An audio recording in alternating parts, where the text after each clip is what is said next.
Недавно у наших партнеров прочитал интересную новость о том, что завтра, 13 декабря, состоится открытие по всем театральным нашим студиям, театрах России. Единый день открытия года театра. Об этом мы поговорим с нашими гостями, театральными деятелями. Это заместитель министра культуры Республики Саха-Якутия Марина Силиной. Доброе утро. Доброе утро. И председателем якутского отделения Союза театральных деятелей России Аяла Мусова. Доброе утро. Доброе утро. Марин, первый вопрос к вам, связанный вообще с годом театра. Что планируется в республике в рамках проведения его в Российской Федерации? Ну, конечно, театральная общественность очень радостно восприняла информацию о том, что год 2019 будет годом театра в Российской Федерации. И предстоит очень много мероприятий. Безусловно, очень много мероприятий. Это и фестивали, проведение различных лабораторий, мастер-классов, также вот выхода, скажем так, ведущих деятелей театра прямо в массы, то есть в школы, в театральные студии, в какие-то вот такие вот, ну, в народ, можно сказать, да. Ну и, естественно, завтра нас ожидает единый день в России, единый прямо день открытия года театра, и у нас тоже он будет широко отмечаться. Все театры, которые есть в нашей республике, 11 театров, все они покажут свои различные спектакли, представления и премьеры будут даже завтра. А на эти мероприятия можно попасть, купив билеты, я так понимаю, да, в кассах театра? Да, на эти мероприятия можно попасть, купив билеты. Потом эти мероприятия будут интересны. Каждый театр приготовил свои сюрпризы, поэтому мы приглашаем всех любителей.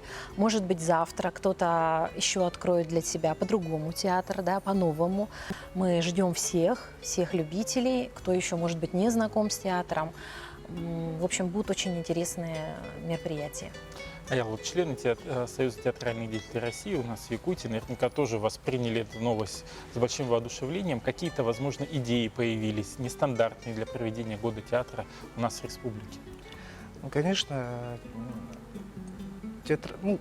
для нас, прежде всего, театральных деятелей, да, нашей республики, вообще в целом России, для нас это огромная такая, глоток свежего воздуха, можно сказать, потому что объявили год театра. Год театра, и для нас это прежде всего нужно,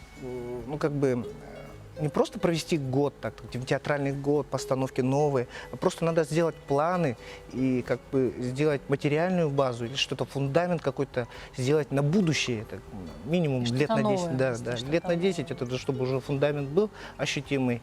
Дело в том, что у нас у нас самая театральная республика, наш союз театральных деятелей на Дальнем Востоке самый большой, у нас театральных деятелей, столько театров, да, вы сказала. И хотелось бы, чтобы у нас в республике, куда бы ни приехал, да, например, мы гастролировали по городам России и постсоветского пространства городам, да, куда бы ни приехали, есть дома актера. Было бы, конечно, это мечта стольких поколений театральных деятелей, чтобы у нас в Якутске появился дом актера, да? Но это огромная мечта, если она воплотится, то, можно сказать, жизнь прожита не зря, да? А еще, у нас есть ровесник нашего театра, Саха-театра, тоже открыл 113-й театральный сезон, театр Камала в Татарстане, в Казани. Так, у него есть, как у нас был дом приказчиков, да, когда только театральное дело становилось на ноги, у них тоже был такой своеобразный татарский дом приказчиков, когда только зарождался театр.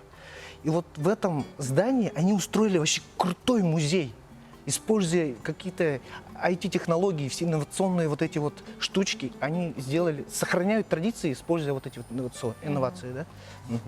А вот, допустим, что-то новое именно в год театра, вот связано с цифровизацией, возможно, да, какие-то актуальные проблемы, какие вы хотите сейчас поднять? Мы хотим, одна из самых таких мечт наших, можно сказать, да, это вот онлайн-запись спектаклей. То есть, чтобы наши зрители, прям впрямую, получается, онлайн-запись, и она транслировалась. Это будет на портале Культура РФ, прямо будет отдельно выделен такой вот, получается, как это называется, портал или как. Да, и спектакли будут транслироваться. Самые спектакли могут увидеть все. Это же здорово. То есть мы можем увидеть спектакли Большого театра, каких-то вот даже наших друзей, да, Татарстана, Башкирии, самых известных театров. И так, и мы тоже свои можем показать спектакли. Это просто шикарно, если это будет. А на ваш взгляд, вот что необходимо сделать, чтобы у нас, в принципе, я вот сам стараюсь ходить на спектакли, но чтобы привлечь зрителей непосредственно в театр, что сделать еще нужно, на ваш взгляд? Ну, мы, во-первых, надеемся, что мы будем воспитывать нашего зрителя, это в первую очередь, да. Для этого мы внедряем проекты, начиная со школы, с детского сада даже. Даже вот этот проект «Музыка для всех», он тоже играет определенную роль, чтобы воспитывать нашего зрителя, да, музыкально и театрально, да. А вот я уже сейчас сказала, что наши деятели искусства театра будут приходить непосредственно прямо даже в детский сад. Понимаете, сейчас вот, кстати, акция, вот наш актер Луковцев, да, читал сказки, да, по-моему, читал Да-да-да. сказки прямо у детей. Это такой замечательный проект. И я рада, что наши деятели искусства, вот они включились вот в это все органично так, понимаете, и мы уже готовим нашего зрителя, мы готовим его. Всё. Спасибо большое за то, что к нам подошли сегодня на эфир программы «Новый день». Хочется пожелать вам интереснейшего проведения Года театра, чтобы он оставил у наших зрителей только теплые воспоминания, а Год театра действительно с новыми планами на будущее состоялся. Спасибо большое.